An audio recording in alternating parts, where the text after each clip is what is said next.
श्रीकृष्णाच्या बासरीमधून निर्माण होणाऱ्या मंजूळ संगीतामुळे राधा कृष्णावर मोहित झाली होती आणि त्यामुळेच ते एकत्र आले होते.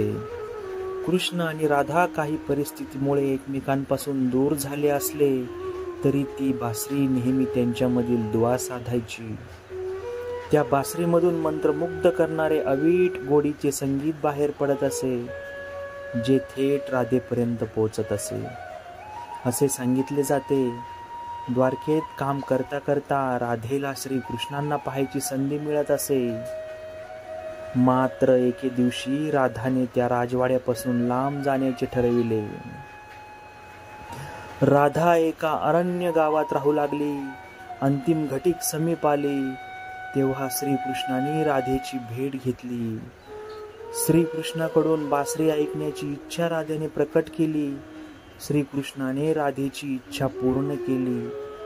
ते सुमधुर संगीत ऐकून राधेचे भान हरपले. श्रीकृष्ण राधेसाठी दिवस रात्र बासरी वाजू लागला. राधा देह त्यागून अनंतात विलीन होईपर्यंत श्रीकृष्णाने आपले बासरी वादन थांबवले नाही. त्यानंतर दुसऱ्या क्षणी श्रीकृष्णाने प्राणप्रिय बासरीचा राधेच्या विरहात त्याग केला.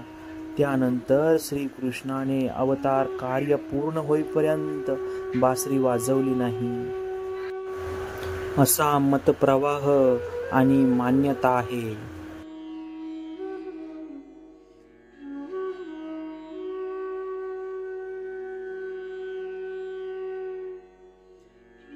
राधे राधे राधे राधे राधे राधे.